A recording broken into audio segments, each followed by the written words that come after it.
And welcome to the World Sports Show. Charlie Flo, World Sports Show on WPPN LP Philadelphia. It is Monday night, April the 30th. April is winding up. We have a lot of good soccer talk tonight. We have a really good guest coming on the show. We have Orlando Pride head coach Tom Sermanni will be on at the bottom of the hour. Let's go through our trending topics.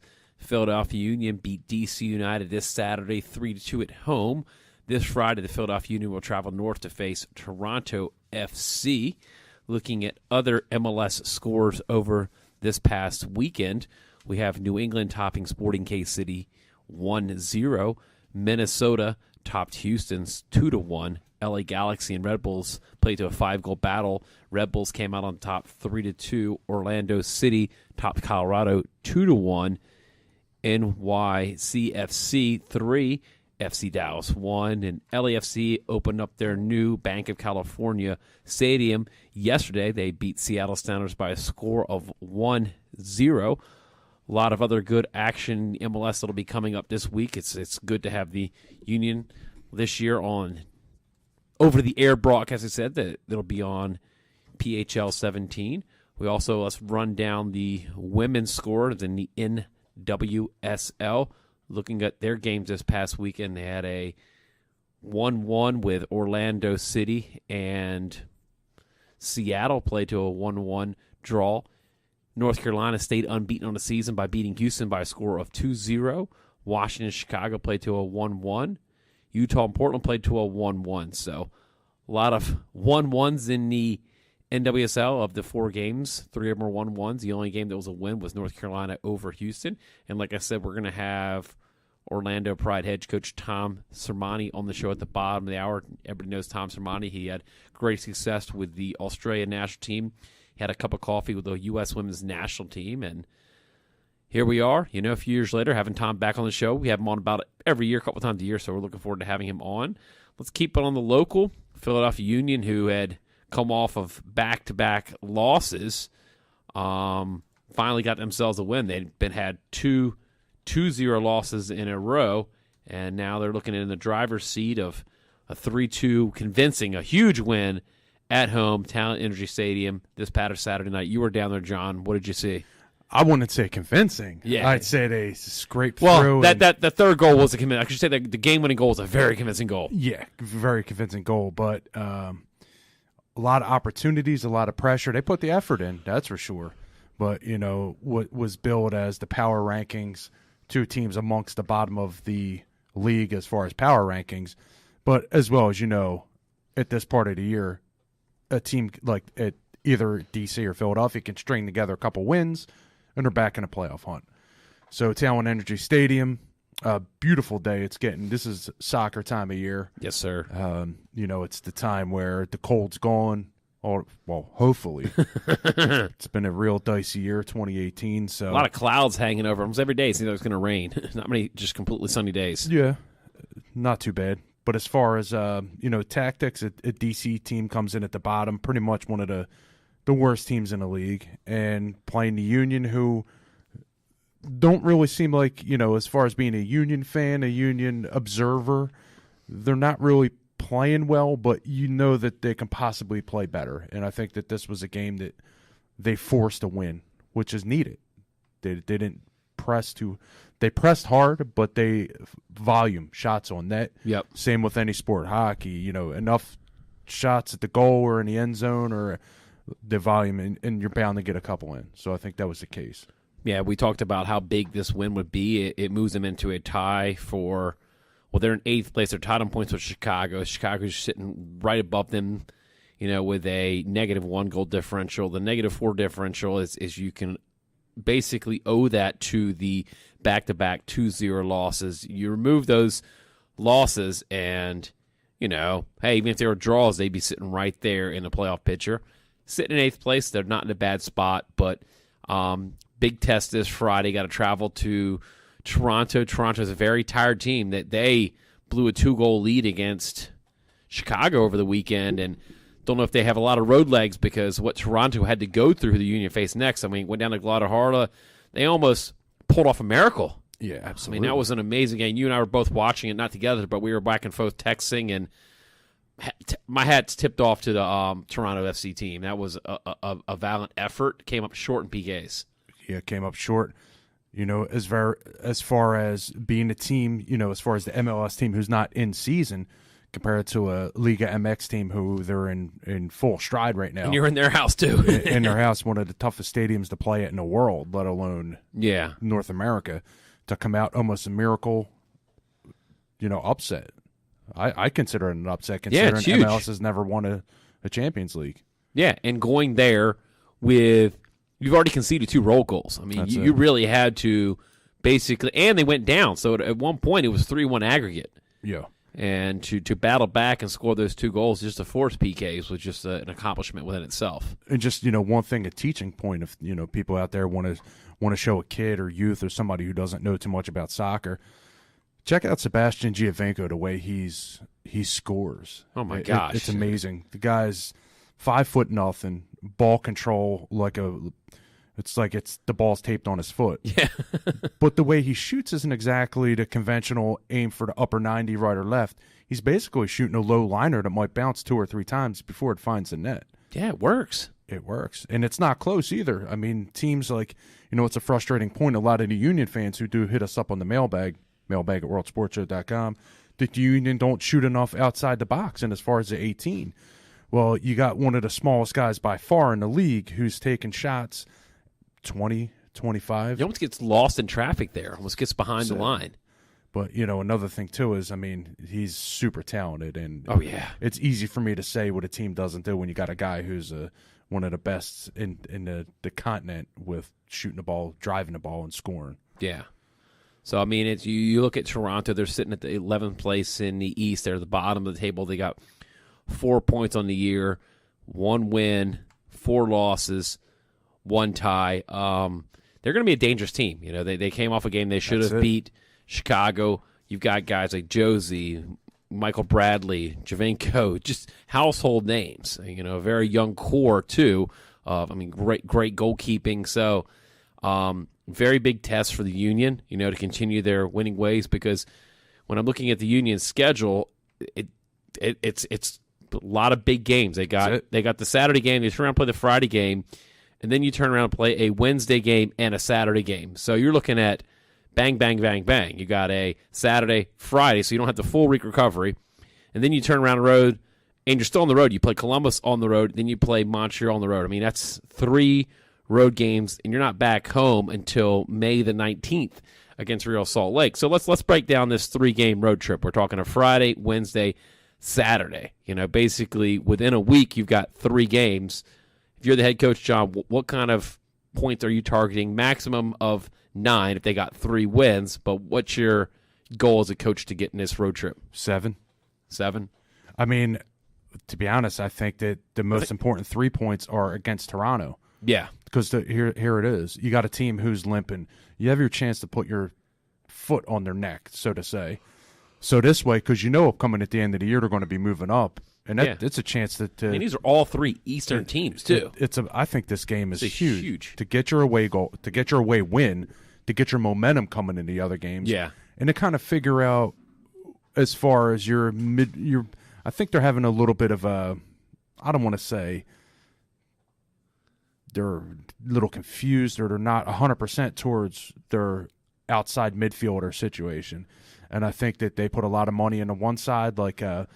Their formation demands very high impact of an outside midfielder. Yeah. With David Akam on the left and Fafa Pico on the right. Yeah. So I think that or El Chino on the right. So I think they're kind of interchanging the pieces depending on, I think the team's philosophy is you win it in practice. So I think that once they get that ironed out and maximize their, they got 3 players for 2 positions. Once they get that ironed out and they start striking, they need to stick with it and roll with it. Yeah. Gotta use that confidence of scoring 3 goals, because that's the biggest thing we've talked about every week is the lack of scoring, whether they lost those 2 games to Orlando and lost to Dallas 1-0, 2-0. The 0 is the biggest thing. Fortunately, they walked out with this win 3-2. It could have gone either way. They gave up an early goal, but showed character and grit to come back, tie it, and then even then they went up, and then DC ties it. And I think this is a very big character-building game that having to score 3 goals, not having to get those 1-0, because the 1-0 games, it's such a bounce of a ball that we've seen them be on the 1-0 other end, the 2-0 other ends. Now you're looking at, all right, you put in 3 goals in a game. All right, we know the defense can put out shutouts. Right. We know that, but you can score on a consistent basis. CJ Sapong getting a goal, huge. Even if it was a right in front of the goal, header in, very aggressive goal, and actually a very smart goal if you look at the way he heads it in. Absolutely. Very technical. Yeah. Finding the goal line. And DeCal's goal is something going near post high. I mean, that's an area that's so tricky for keepers to cover. You usually got near post cover, but that's... He was going for the throat. He was yeah, going exactly. For sometimes I tell goalkeeper, sometimes the best thing to do is shoot directly at the goalkeeper. I mean, trying to, as far as being a keeper, you're really training to go left and right. It's Yeah, exactly. rare that you really train to block straight over your face. Head. Yeah, exactly. So it's not a common goalkeeper save to make, but No. it was a radar gun type goal from about 6 yards away. There was no way the keeper was getting it. But, I mean, he did miss a lot of opportunities in that game, some wide open chances. And I think that they're starting to find more of a gelling between the holding and the 2 midfielders, Medujin and Dushko. Yeah. So I think that they're playing well. Service is there. But I think that the problem is what they emphasize, our main attack is the outside wings. I mean, just like you said, you play how many games and you don't score when you sit. Yeah. So I think that it's a matter of who's, Elshino did get a goal, which was a deflection. It was more of a pass shot. Like he just put it into traffic and it deflected off somebody. But the right play. But yeah, it works. It works, but I think that they're getting a lot of opportunities, and there's no way the team can advance in the standings if the outside midfielders don't pick it up. Yeah, exactly. It's just a fact. I mean, it's just how it is. Yeah, exactly. So, like we said, Union this Friday. It'll be on PHL 17, Friday, May the 4th, 8 o'clock at night game. So, hey, good, What Friday date is night, that? That is May the 4th. There you go. May the 4th. So, May the 4th be with you. Star Wars Day. That's it. Yeah. I was waiting for it. Funny, I'm reading it off, not thinking about it. And then after May the 4th is Cinco de Mayo. There you go. There you go. So, no Cinco de Mayo dupe. That's also the day of the Kentucky Derby. Cinco de Mayo, Kentucky Derby, the same day. No, man. That's going to be a good one. People said their livers may not survive. Got to get healthy. 2018. Yeah, exactly. So hopefully we're talking to you next week with the Union putting 3 points in the bag there on the road. And I think that's the best thing is set the pace. Getting those 3 points in the first part of it. You still want the pressure on the team, but that puts more confidence in your bag that you can go in. And rather, don't think about Toronto's being a last-place team. Hey, bring that A game because that is the defending champions. Yeah. And to go into their house and beat them, same. And, hey, there's still some players on this team that got knocked out in the playoffs by them. The last time the Union were in the playoffs back in the 2016 season was a one-and-done, went up to Toronto and lost playoff game. So, I mean, those are some wounds that need to be brought up and talked to in the locker room. Hey, go in there, beat these guys. Then you're having a lot of confidence going into that Columbus game. And like you said, the Montreal game, get them while they're down. Same thing with Toronto, these teams that been playing a lot of the Champions Leagues and might have some tired players. Take advantage of it. Yeah, I think it's going to be, in order to get 3 points out of Toronto, I think it's going to have to be another volume-type effort from the offense. They're just going to have to try any way to get the ball in the box and get a bad goal, any goal, early. Yeah. I think that's one thing that the team falls behind on is getting that early goal away. Yeah, early road goal, something that's not been in the Union's vocabulary, hardly even in their existence. That's it. Take the pressure off. You got young defenders who, in some clutch situations, I mean, it's bound to happen. You got the best players in the country who are, attackers, against young guys. I mean, there are homegrown guys. They're going to take, 22, 23 is young. You still got a couple years before they're reaching their peak. But they're showing it, a little bit of rookie, not mistakes, but little rookie tendencies. Yeah. Which take that pressure off, get that early away goal, get another one, and just don't let up. Keep going. I'm not a fan up in Toronto of getting a 1-goal lead and parking the bus because no way. It just doesn't sit well. It's too talented a roster. They have too many, like we were saying, Javenko, Bradley, Josie. They got too many talented guys. They've got depth. So you can't sit on them. So Friday, May the 4th, Star Wars Day, park yourself at your favorite facility, bar, restaurant, or at your home and check that out game. And like I said, this year, all the Union games will be on over the air. So, hey, even if you got your little mobile TV, you can go out somewhere in the park and plug it in. I guess people don't have those anymore. Little mobile TVs. They have phones. Yeah, whatever happened to them. Go to a park and watch your mobile TV. Yeah, exactly. I'm getting old, man. The old antenna TV. You bought it at Radio Shack. It's funny. So, now just remind you, you're listening to World Sports Show on WPPN LP Philadelphia 106.5 FM. And on the internet, we are at phillycam.org/listen. So if you're driving through Philly, you can check us out on your smartphone or your computer tablet. At the bottom of the hour, we're going to have Orlando Pride, head coach Tom Sermanni, well-known coaching industry, coaches with, like I said, the Orlando Pride down in Florida, part of the National Women's Soccer League. Great success, had really good success with Australia, and interestingly enough, Orlando will be facing Chicago this weekend, and get to see Sam Kerr, one of the fastest players on the ball, one of the most prolific scorers in the world right now. To me, she is one of the best female athletes in the world, period. So Tom Sermanni and his crew will have a lot of work ahead of them, taking out Chicago. So looking forward to talking to Tom about that game. And also Tom did spend time as the head coach of the women's national team here in the U.S. So definitely, a well-known coach out of Scotland. So had a great career, so far. So there's not much this guy has done wrong. He's done great things in helping promote the women's game. So very grateful to have him on. Like Will said, we'll have him on bottom of the hour. So that'll be our guest later tonight. Looking at a couple of the other MLS scores, some other games. LAFC opened up their new stadium. They felt like they were the road warriors for a while, beating Seattle. Pretty legit, beating a Seattle team. I mean, it's kind of where it started. Their first week one win was over Seattle in Seattle. So yeah, I think that might have been one of the reasons why Seattle hasn't been able to find a stride. I mean, taking a week one loss at home or a draw, just not getting that full 3 points at home from a team. Seattle's a highly attended home game, and they were hoping for 3 points, and then I think one little bump like that early on in the season, and you're off track. Yeah, so Seattle's it's very interesting. You're talking about Seattle and Toronto have identical records, both sitting at 1-4-1, and both were in the MLS Cup final last year. And Seattle won it 2 years ago. It's just it's what I love about the MLS is what we have learned in the last couple of years, that expansion teams compete year one. This is not a year two. This is not a year three. You look at Minnesota United, their expansion team last year, they're sitting in 7th place in the West. So 1 point out of the playoff spot. Los Angeles is sitting on 15 points. They're 5-2-0. So out of 7 games, 5 wins. I mean, that's just a lot of these things are just kind of unheard of. And let's look at this. One of the things that really blows a lot of people's minds is, that was their first ever home game yesterday. They've played 7 games.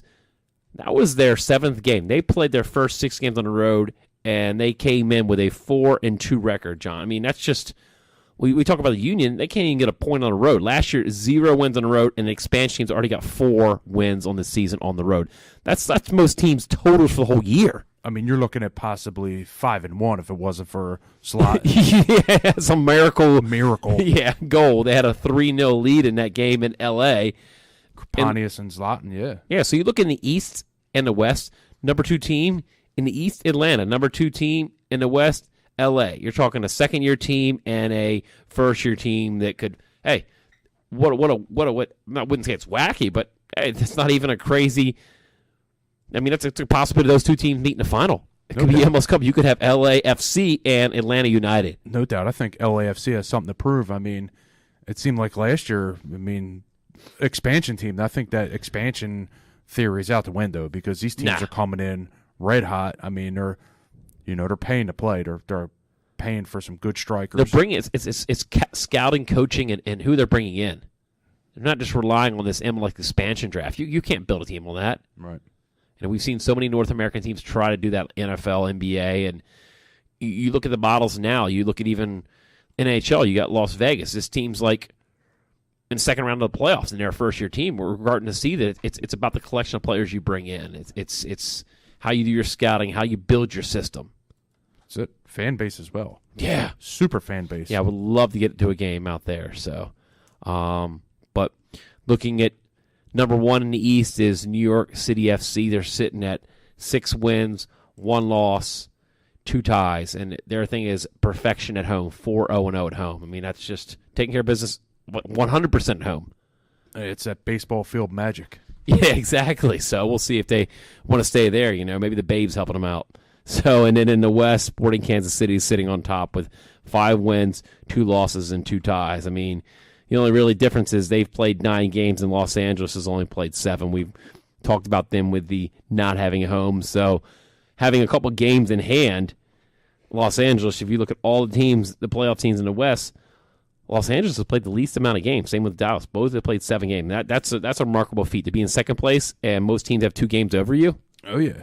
And, just going back to Kansas City, one thing you think, last year, they're just like, hey, they're getting rid of their top scorer, best striker, Dom Dwyer, and then look at them now. They're, +8 in goal differential. I mean, even when they won a cup, I mean, they have some very big names and some very household names, and just kind of don't hold on to those pieces and make the trades and just keep building out their system and building from their youth, and it's working.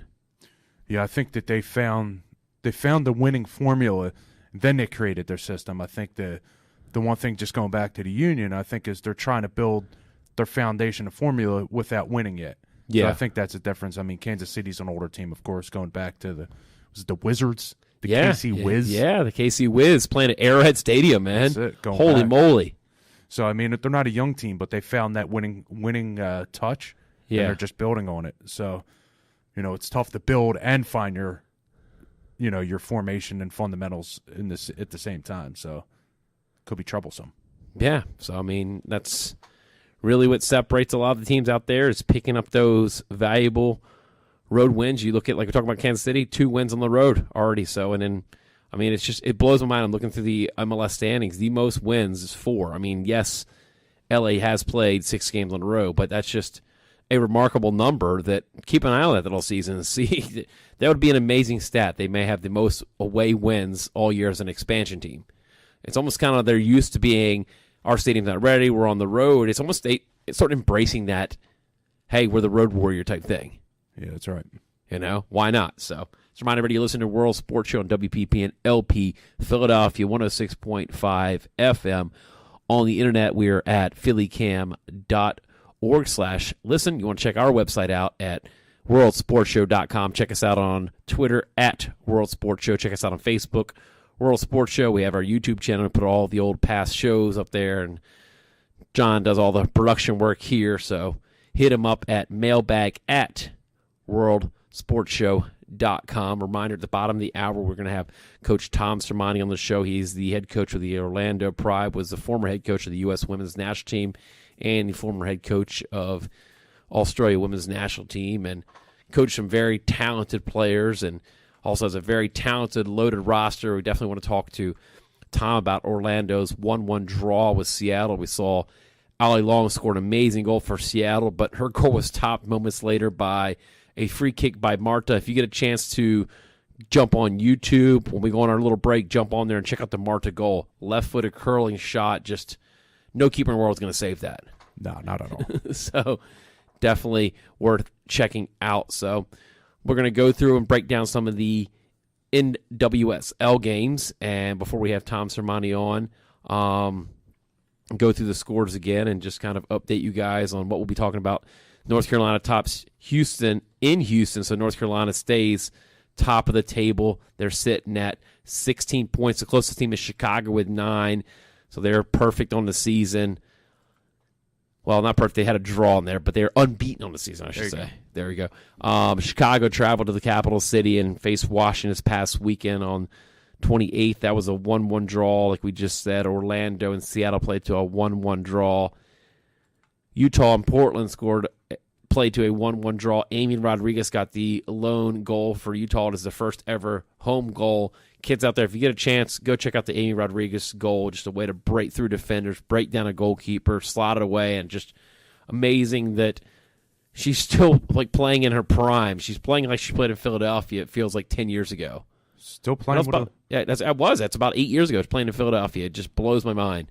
Not even lost a step. Amazing. Yeah, exactly. And here I am 40, man, and trying to get up my stairs. Right. So if we look at the actual league standings in the NWSL, North Carolina sitting on top at 16 points. Chicago Red Stars with 9 points in second place.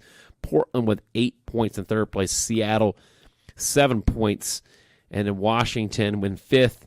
And Orlando also with 5 points, but they're in sixth place by goal differential. So, Tom Sermanni's team sitting right there, knocking on the door, trying to get back in the playoffs. Utah sitting on 4 points. Houston sitting on 2 points at eighth place, and then Sky Blue sitting on 1 point. But the big thing is it's been a very imbalanced schedule, kind of a little bit different than the MLS, but it's been crazy to think that New Jersey / Sky Blue has only played 3 games, and you got North Carolina's played 6 games. Just kind of the way the schedule worked out. Yeah. Don't know if that's a good or bad thing, but sitting on 1 point in 3 games is not good at all. It's got to be tough to chase. Yeah, because you're already in the hole and you've only played 3 games. Getting those, just like Coach Riley said, just getting out and getting those home games. Yeah. Getting that with good results, getting the in the plus for them home games, it makes it a lot easier. And, just if before the season started, if you hit a rough patch starting the games, then the other team doesn't have much to catch up.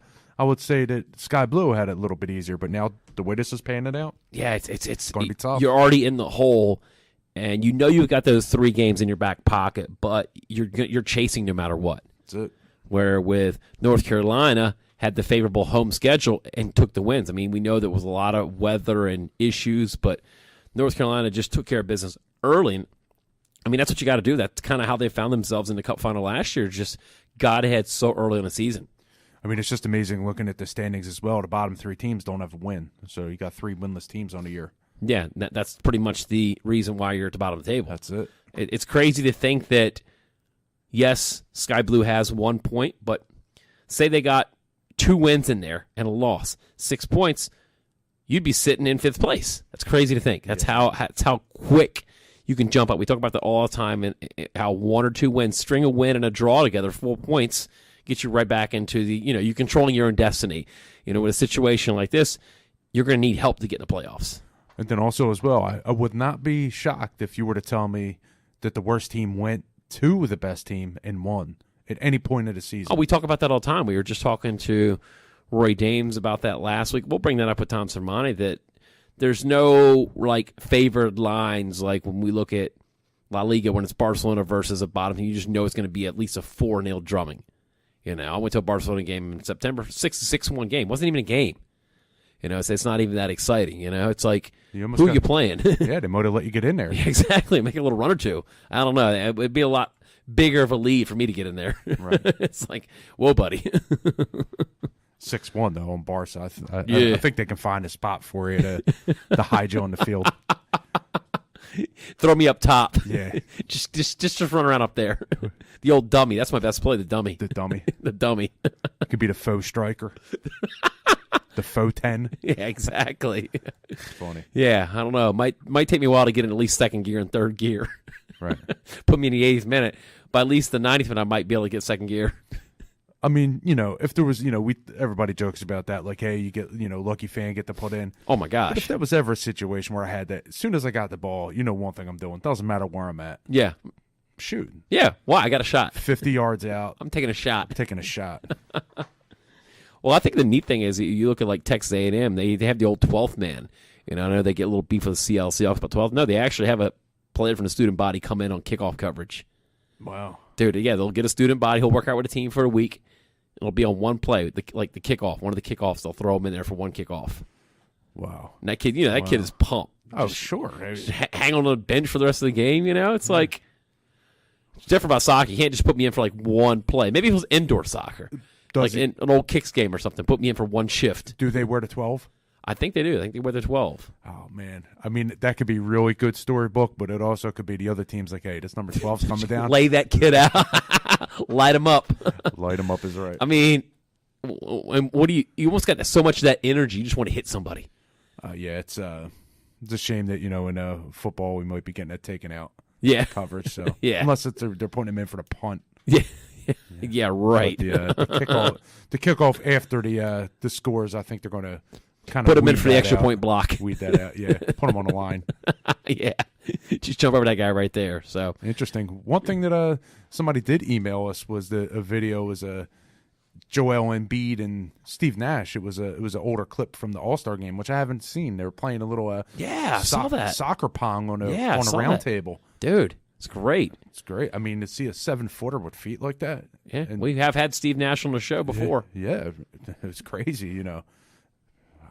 Man, that'd be a good tournament. I've in been studio. Yeah. Oh, man, that would be great. So remind everybody you're listening to World Sports Show on WPPN LP Philadelphia. He is John DeCriscio. I am Charlie Flo. It is 106.5 FM. We're going to take our quick break. We'll be back with Tom Sermanni, Orlando Pride head coach. Stay right where you are, my friends.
And welcome back to World Sports Show. Charlie Flo here on the line. We have Coach Tom Sermanni, the Orlando Pride. How you doing tonight, Coach? Very well. Good evening, gents. How are you? Really, really good. Sun actually starting to show up. I'm sure you don't have that problem down in Orlando as much as us here in Philadelphia.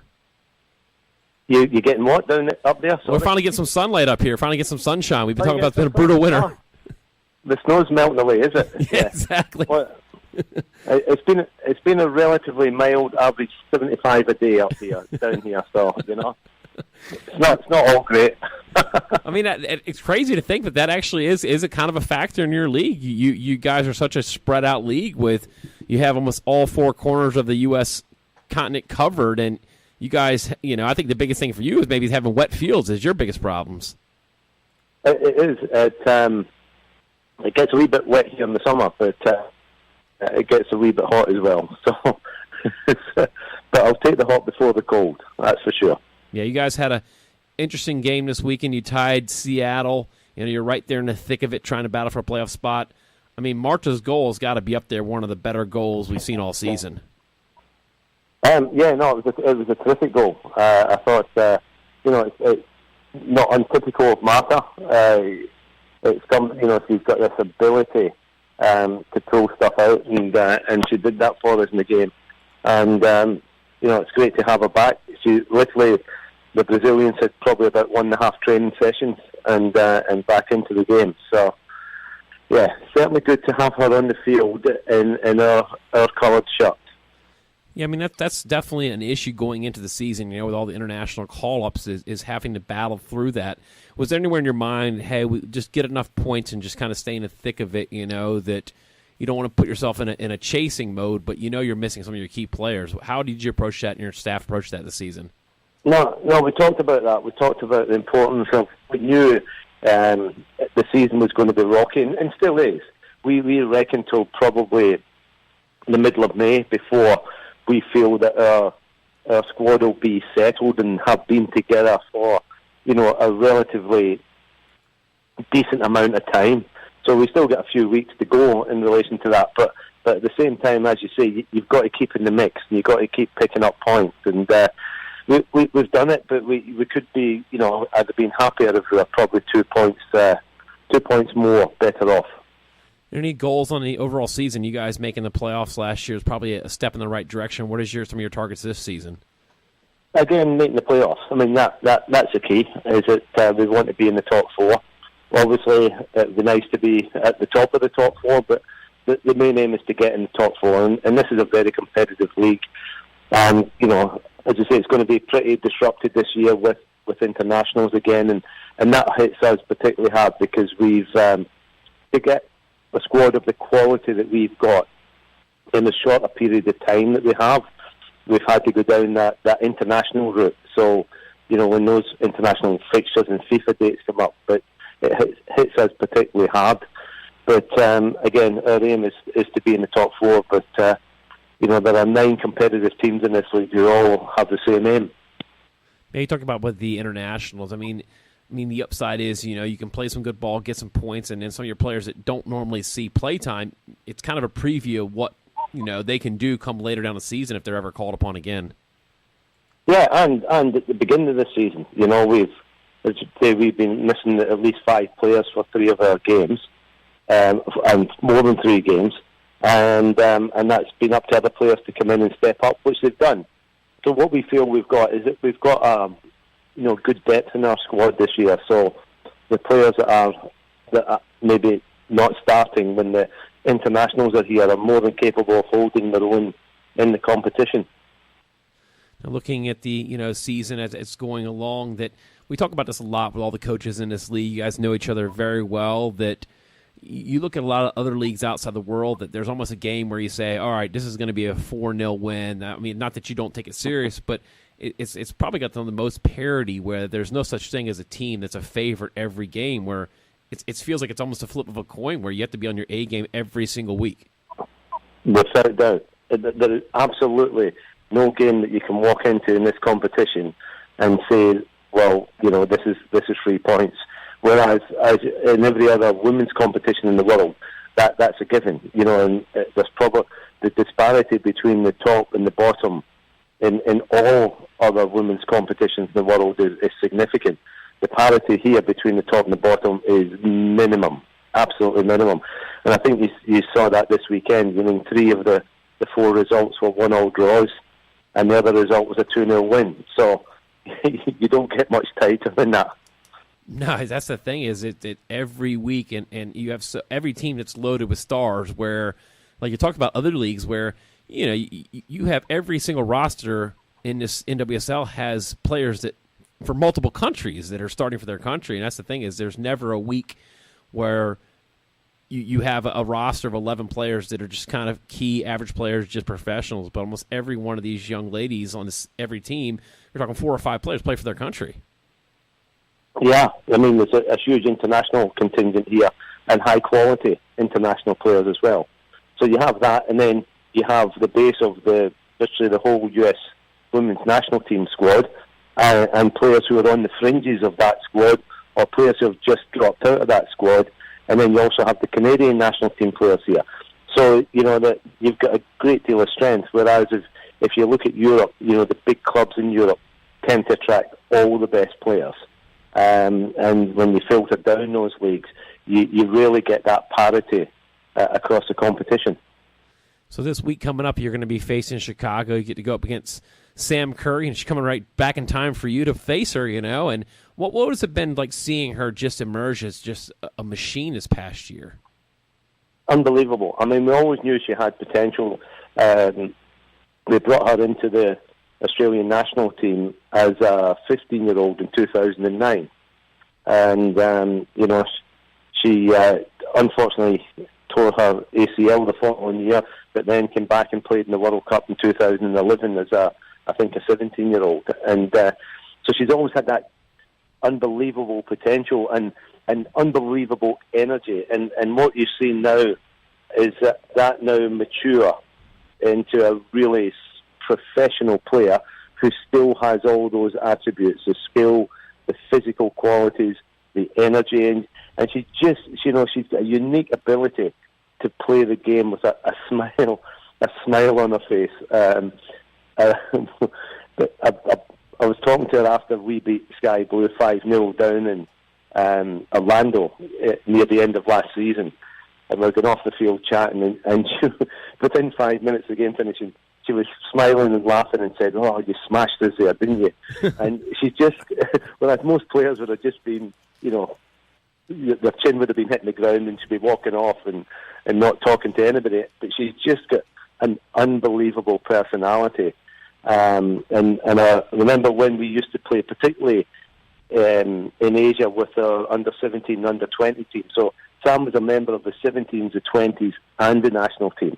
So when we played tournaments with the younger age groups, all the teams stayed in the same hotel.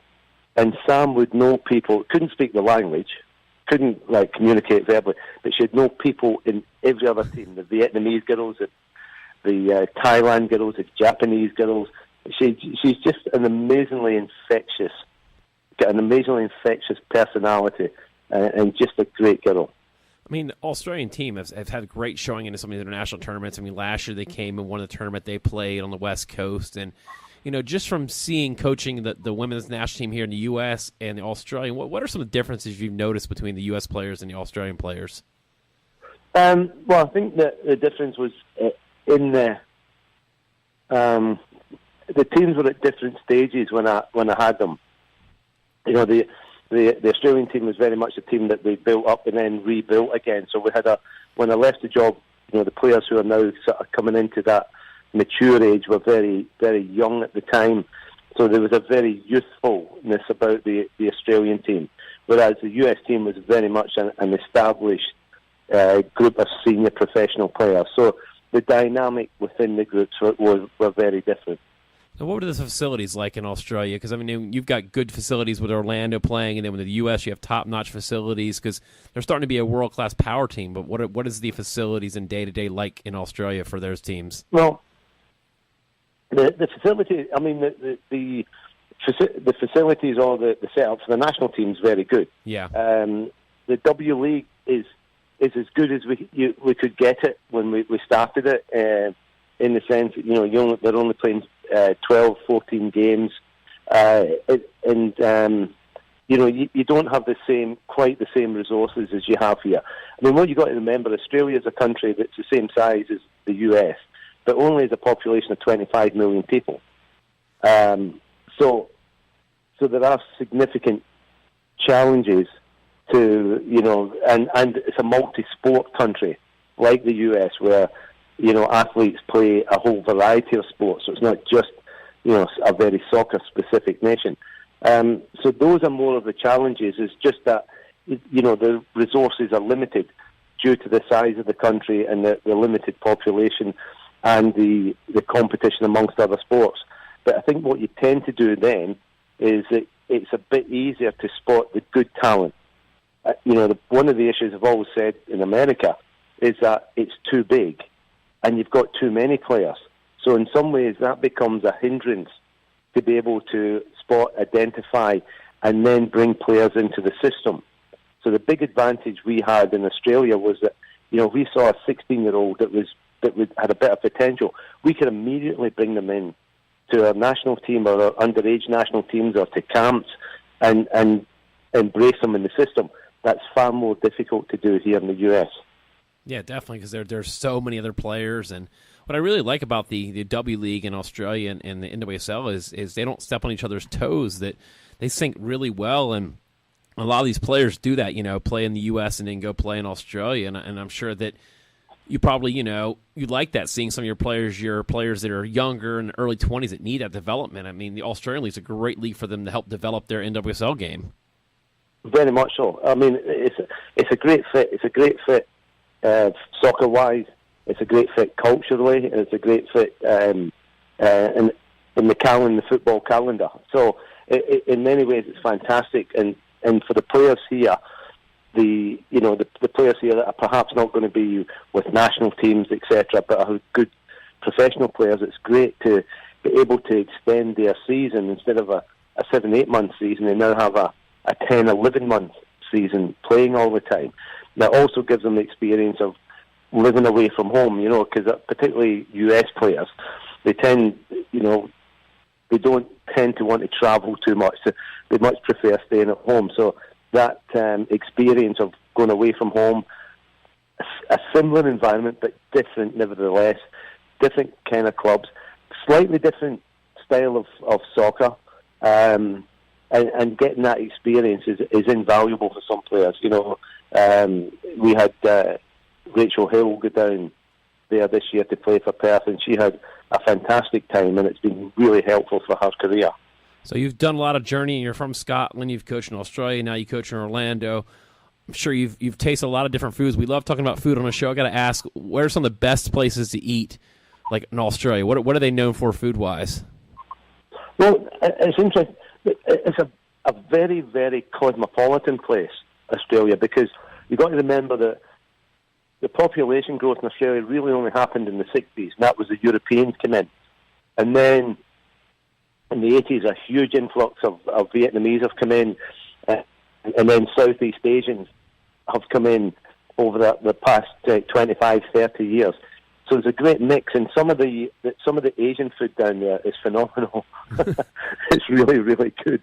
So although the actual, traditional Australian food is kind of, if you like, British, like, steaks on the barbecue and things like that, and prawns and all that kind of thing. That's your traditional, bit of crocodile meat here and there and that kind of thing. But it's a really, really cosmopolitan place, simply because the ethnicity of the population is still quite current. So you have that influence in the food, the Greek influence, the Italian influence, the Asian influence. So it's a really, really cool place for food. Well, Coach, I want to thank you for calling the show and appreciate your time and wish you great success this season. Hope to see you guys back in the playoffs again. Fantastic. I hope we get there as well, and I really appreciate the call. All right, no problem. Talk to you later. Talk to you soon. That was Coach Tom Sermanni, head coach at Orlando Pride. NWSL has great ties. He is Scottish, but coached with the Australian national team. And it's kind of interesting when you think about it. That's something really, we almost feel that with so much soccer in America, John, when we go to these different ID clinics, when I'm coaching scouting for college players, you got hundreds of kids to pick from. So that player that sticks out might not stick out as much. But like in Australia, you have as big a country still playing a lot of different sports, but if a 16-year-old player is really that good, she's going to find her spot, where with U.S., there's already 20 other 16-year-olds ahead of her. That's it, fast track. Yeah. And they're in the system. They're starting to get acclimated. Look at Caitlin Ford playing for Sky Blue a few years ago, playing as a teenager in the World Cup. It's crazy. Yeah, like 16, 17, and Sam Kerr finding her way and really thinking she got shafted out of Player of the Year last year. Come on now. Yeah, Tell me, Kerr. Come on, man. Yeah. Come on. Yeah, exactly. So, big thanks to Orlando Pride for helping set up that interview with Tom Sermanni, Orlando Pride head coach. And like he said, he spent some time as the head coach of the U.S. national team. So, no, definitely one of the great minds of football. He's a household name in women's soccer here in the United States. So, but yeah, a lot of the food, that's one of our go-tos, is trying the different food in Australia. I know the meat pie is one of those things too. Yeah. We actually started serving them at Sixers games here because they got Ben Simmons from Australia. So interesting. Yeah, so definitely want to make an announcement on the show that next week we will have Washington Spirit goalkeeper Aubrey Bledsoe. She was originally started off her career professionally with Sky Blue and then went down to Orlando in the expansion draft, and then this season's now through a trade with the Washington Spirit, and seems like every week Aubrey Bledsoe's up there for Save of the Week. Yep. Awesome goalkeeper. Yeah, we've had the pleasure of coaching multiple camps with Aubrey, and I think that a lot of people don't realize this, but she is probably one of the best coaches we've ever hired. We've hired several NWSL players to coach camps with us, but Aubrey is just a great role model, works well with the kids, and I think the cool part, she got a twin sister that played at Brown, too. Yeah.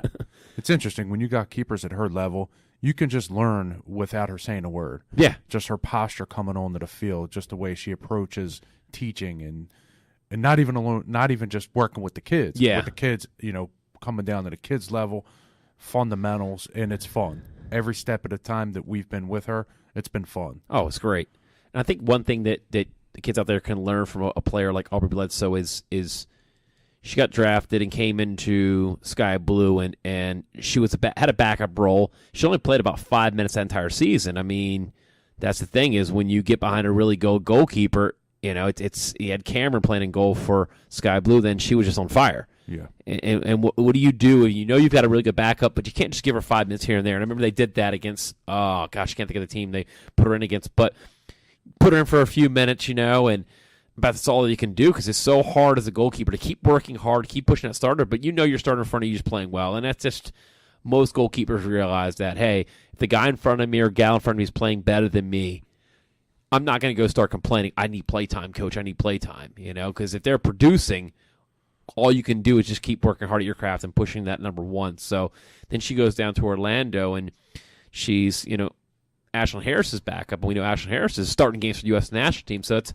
another situation where she's behind, a national team goalkeeper, one of the best goalkeepers in the world, and it's just kind of paying her dues. So I'm very happy to see her starting. We've known her for years. We've known the talent she was, and we have, Jim Cabrera, the head coach with the Spirit, probably saw that opportunity that, hey, sure, I saw her at Sky Blue every day. Yeah. And we'll have her on the show next week. Like I said, she's with the Washington Spirit now. So we've talked about a lot on the show is NWSL. We'll keep it on that.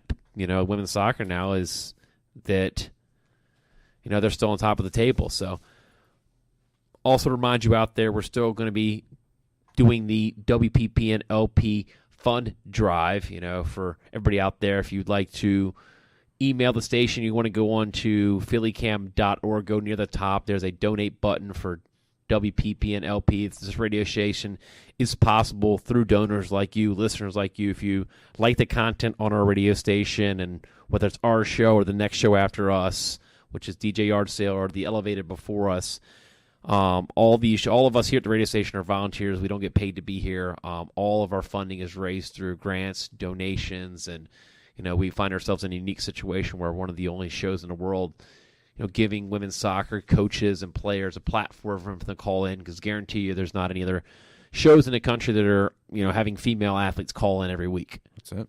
So get a chance. If you think you can donate money, check us out on social media at PhillyCam. Got a lot of information on the site. Hey, if you have a friend or you just love public broadcast radio, send us $1. Even if it's $1, $25, $100, but even just $1, or we'd love to keep bringing you what you like to hear and keep making an open format where we're not influenced by any production or any sponsor that says you got to spend this so much time. That's what we love about broadcast show, that nobody's telling us what to do. That's it. Yeah, I love it. We have great management here at the station. They've been working very hard to keep this going on. So check out phillycam.org. Doing our fund drive. We're going to extend it a week. Share it with your friends if you can. That's it. That's good stuff. Yeah. That's one big reasons why we took World Sports Show to the station, is because of, the philosophy. It's a Philly Cam. Like it says for itself. Check it out on, go on their website. There's a lot on there. We talk about WPPN. It stands for People Power Media, and that's the cool thing about all these shows, that that you don't have these people making like six figures being a DJ host that, I know A, B, and C about sports. Hey, me and John are just two local guys that coach soccer, and we come under your ear and talking a little bit of soccer once a week, and we definitely want to put the women's game out there and help out. You don't want to do the bad radio voice and come on in. That's like the transistor voice. What's the bad radio voice? The real high pitch or the low pitch monotone. You got to listen to this. This is what we want to do, and why don't you like soccer? Call now. Call now. Yeah. That's like the information guy for the TV ads commercials, So hey, Philly fans, another city's talking bad about you. Call now. He's like a used car salesman. On sale now. Soccer, soccer, soccer. Get it while it's hot. 90 minutes of action coming at you every Saturday afternoon. Oh, Worldwide Sports Show. We're just going to change our name to Worldwide Sports Show. Yeah, right. It's probably already out there taken. Or, they have World. There's always the Flat People Society. Is there the Flat Earth Sports Show? When the ball goes out, it doesn't come back. Yeah, it goes over the edge, dude. Don't pop your ball on the edge of the earth. So hit us up, mailbag at worldsportshow.com, social media, World Sports Show, Facebook, Twitter, Instagram, all the popular ones that kids are using now. World Sports Show, one word. But yeah, as always, an NWSL coach, Tom Sermani, one of our guys who've been learning. We have him on the show, but we do learn every week something interesting about the league, about him, and very good to listen to, well spoken, and we're going. What are we going? 6 weeks. Every week seems like a great interview. Oh man, it's great. Said we got Aubrey Bledsoe next week, so it's been a good month in a row. I'm not a month in a row. I don't know what that means. I could say at least 4 to 5 weeks in a row. A month in a row. 4 to 5 weeks in a row now that we've had somebody in the NWSL. That's it. So, but want to thank everybody for participating in the show tonight. Stay tuned for DJ Yardstyle. His show's coming up at the top of the hour. We'll be back next week with Aubrey Bledsoe, World Sports Show. Charlie Flo, John DeCriscio. We're out.